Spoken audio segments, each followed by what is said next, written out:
à toutes et à tous. Alors aujourd'hui, j'aimerais parler, comme tout le monde, de la retraite, ou plutôt de la réforme soi-disant de la retraite. Enfin, c'est la réforme soi-disant, c'est soi-disant la réforme.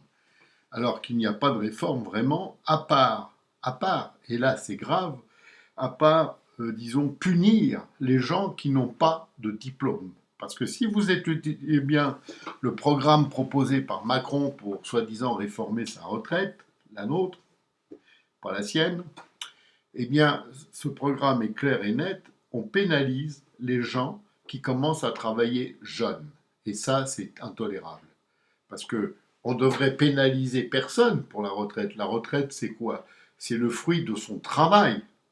Donc, on devrait faire une retraite à la carte. Et c'est possible. Et c'est facile. Vous avez des pays, par exemple, le Canada et autres pays comme cela, où les salariés placent l'argent qu'ils veulent pour la retraite et cet argent est défiscalisé. Ils ne payent pas d'impôts, ils déduisent des impôts. Donc, c'est un peu l'histoire de la cigale et de la fourmi. Hein. Alors, si on est fourmi, on a une belle retraite. Si on est cigale, on n'a pas une belle retraite. Ça, c'est simple.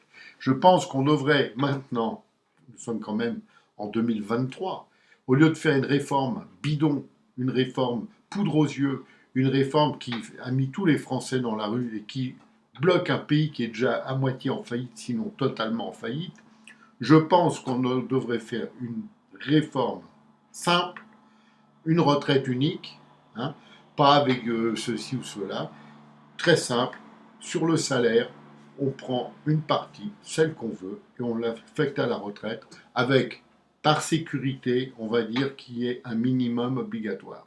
Parce que sinon, vous aurez des gens qui se retrouveront à 60 et quelques années et qui n'auront pas un euro parce qu'ils n'auront pas été prévoyants. Donc, on oblige sur une petite somme, et ceux qui veulent mettre plus, ils mettront plus. Ceux qui veulent mettre moins, ils mettront moins. Et vous verrez qu'avec ce système, d'abord, il n'y aura plus de problème, et qu'on pourra prendre sa retraite à l'âge de X. On fixe, par exemple, on va dire 64 ans, 65 ans, 62 ans, ça, on discute là-dessus. Hein. Et c'est un âge fixe de la retraite.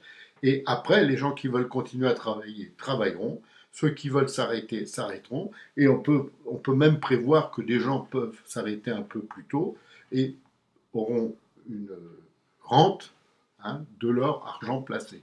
Voilà, c'est tout simple. Ça évite les problèmes, ça évite surtout les discriminations actuelles de la retraite. Parce que, pourquoi il y a beaucoup de gens qui manifestent là? Parce que vous avez des gens aujourd'hui qui ont des retraites privilégiées, il faut le savoir. Alors je ne vais pas tous vous les nommer parce que sinon il me faut une heure, mais il y en a un paquet. Il y en a un gros paquet. Et ils sont tous évidemment fonctionnaires, il ne faut pas se tromper.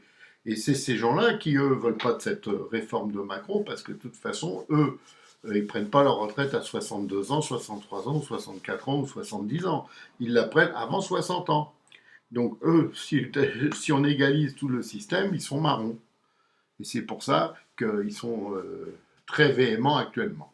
Donc on est dans cette histoire-là. Alors il y a aussi cette histoire que l'État se veut être là pour le peuple. Mais je vais vous dire ma citation, elle est simple, deux points. L'État ne peut pas être le peuple puisqu'il le méprise. Mais le peuple peut devenir la tempête qui renversera l'État. Parce que là, on est arrivé à un point de non-retour, à mon sens. Autant pour la sécurité ou l'insécurité, autant pour les faillites qui n'arrêtent pas de tomber, et des grosses sociétés actuellement sont en train de sauter, autant pour tout ce qui se passe dans le monde, et également pour cette histoire de guerre avec l'Ukraine, où les choses ne sont pas claires, il ne faut pas se tromper là-dessus, et où on est en train d'être entraîné par l'Amérique dans une guerre qui n'est pas la nôtre. Qu'on soutienne un pays par rapport à un autre, pourquoi pas, hein. On a le choix disons, on préfère l'Ukraine, on préfère soutenir l'Ukraine face à la Russie, on considère que c'est la Russie qui envahit l'Ukraine, etc., etc. Mais ça c'est pas une raison pour que nous, on dépense les milliards qu'on a dépensés, qu'on n'a pas d'ailleurs, et qui font qu'aujourd'hui, tous les Français sont pénalisés dans leur pouvoir d'achat, dans leur niveau de vie, dans leur façon d'être, etc. Parce que tout ce pognon de dingue que Macron il a mis là-bas, il n'est pas ici. Et chez nous, ça va très mal. Comme je dis, on est mal, on est même très mal. Donc, soit on est capable de faire des choses simples, soit on n'est pas capable. Un autre sujet aussi qui me tient à cœur, vous le savez, c'est cette opposition qui est nulle, mais alors nulle, hein, que ce soit les LR ou les autres, ils sont vraiment pas représentatifs de ce que nous on pense. Nous, ce qu'on veut, c'est du concret. Nous, ce qu'on veut, c'est des gens qui se mettent face à un pouvoir narcissique, méprisant, qui est le pouvoir actuel, et qui refusent toute compromission avec lui, et qui le combattent. Et ça, on ne l'a pas. Je crois que c'est dramatique, et c'est pour cela aussi qu'en 2027, on ne sera pas sorti de l'auberge. Merci à tous en attendant, et merci évidemment à ceux qui s'inscrivent, qui suivent, qui partagent, et ceux qui aussi nous soutiennent financièrement. Voilà, à la prochaine. Merci à tous.